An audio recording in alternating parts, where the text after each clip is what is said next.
wakazi wa kaunti ya Kakamega na eneo la Magharibi kwa ujumla kutoshawishika na siasa za mrengo upinzani iwapo analenga kunufaika na serikali iliyopo mamlakani kwa sasa.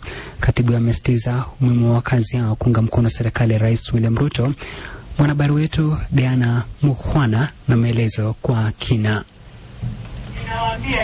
Mpende serikali, muunge Rais William Ruto mkono. Akizungumza katika shule ya msingi ya Matende wadi ya Sherere eneo bunge la Rurambi kwenye hafla ya upanzi wa miti na kuwapa ufadhili wa vyakula na malazi wasiojiweza katika jamii, Katibu Jane Imbunya amewasisitizia umuhimu wa wakazi hao kuunga mkono serikali ya Rais William Ruto. Mimi kama binti yenu ninawaambia hivi, mpende serikali, muunge Rais William Ruto mkono. Mumuombe, tufukuze wachochezi.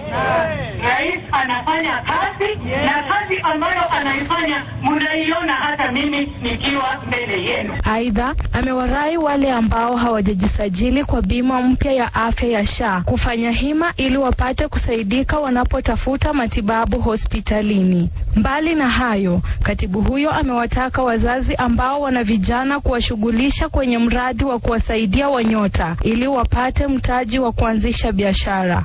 Na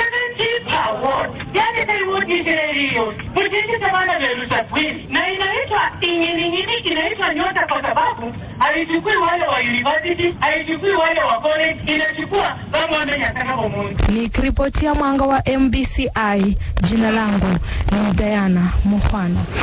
Na msikilizaji, kwa taarifa yake hiyo